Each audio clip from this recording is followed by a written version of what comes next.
No miten sitä rakentavaa keskustelua saadaan aikaiseksi, jos sinä lauot aikamoisia kärkeviä, ironiaksi kutsuttuja mielipiteitäsi tuolla blogissa ja kaikki eivät sitä ymmärrä. Sen jälkeen Halla-aho vetäytyy omaan poteronsa laukomaan lisää ja vastapuoli yrittää miettiä, kuinka se valtakunnan rasisti saadaan taas seuraavan kerran oikeuteen. Me olemme nyt ajautuneet tällaiseen erikoiseen tilanteeseen, että vastuu maahanmuuttokeskustelun asiallisuudesta ja rakentavuudesta on sysätty yksinomaan minun niskoilleni. Minähän olen yksittäinen kansalainen. Minä kirjoitan omia mielipiteitäni hyvin vahvasti sarkastisessa, ironisessa sävyssä omalla kotisivullani. Sitä kutsutaan moniäänisyydeksi, että yhteiskunnalliseen keskusteluun osallistuu erilaisia ihmisiä kukin omalla tyylillään. Mutta tuntuu kuin itse kerjäisit välttämättä turpiisia vertanenästä. No en minä tyyliltäni eroa sanottavasti esimerkiksi monista iltapäivälehkolumneista. Ajatellaan nyt vaikkapa jonkun lokalaitisen tyyliä kirjoittaa asioista. Minä vain olen sattunut koskettamaan asioita, joista ei saa puhua tai joista saa puhua ainoastaan yhdessä sävyssä. Ja minä olen saanut ikään kuin vastakaikua näillä kirjoituksilla. Niin monet ihmiset ovat löytäneet, mä olen ikään kuin antanut äänen ja kasvot monien ihmisten tuntemuksille. Eli musta on muodostunut poliittinen uhka. Mä luulen, että tämä reaktio selittyy ennen kaikkea tällä. Miksi monikulttuuri ja islam ovat niin tabuja, että niistä ei saisi käydä tällaista kärkevää keskustelua? No siihen on tietysti monimutkaiset historialliset syyt. Nämä samat ongelmat on arkipäivää ollut pitkään kaikkialla Länsi-Euroopassa.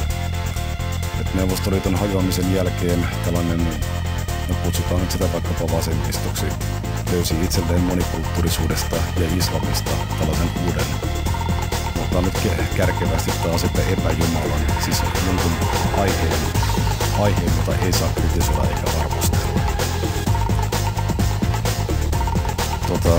Mä en tiedä mikä siinä on, että minkä takia tietty osa yhteiskunnasta jatkuvasti haluaa jonkin sellaisen valvonnan kohteen. Aiemmin se oli Neuvostoliitto, nyt se on maahanmuutto. Mikä ihme siinä on, että sitä asiasta ei voida käydä moniäänistä keskustelua.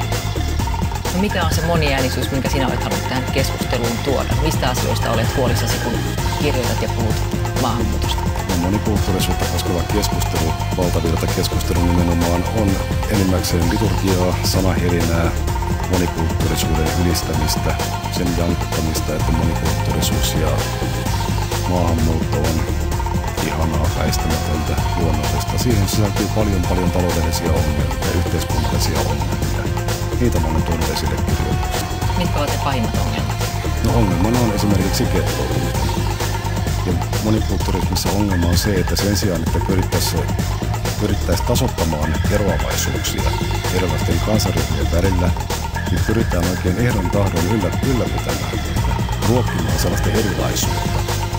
Että erilaisuus sinänsä nähdään rikkautta. Siis erilaisuus voi toki olla rikkautta, mutta se, että meille muodostuu sellaisia enklaaveja yhteiskunnan sisälle, jossa pätevät omat säännöt näiden yhteisöjen sisällä, niin se hajottaa yhteiskunnan, jossa kaikki pelaavat samalla pelisäännöllä.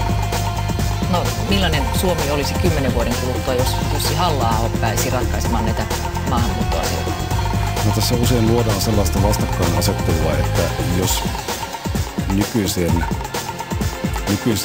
kaoottiseen humanitaariseen maahanmuuttoon tehdään minkälaisia tiukennuksia, niin Suomesta tulee jonkinlainen Pohjois-Korea.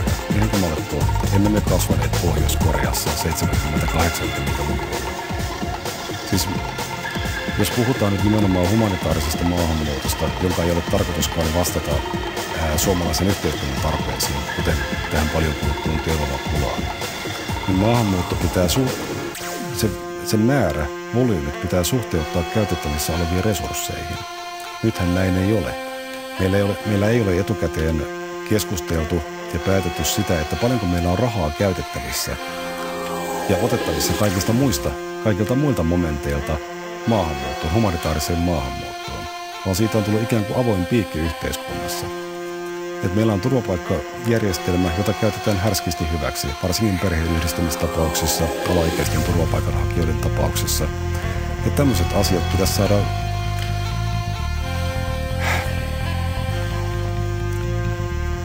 maahanmuutto pitäisi saada hallintaan.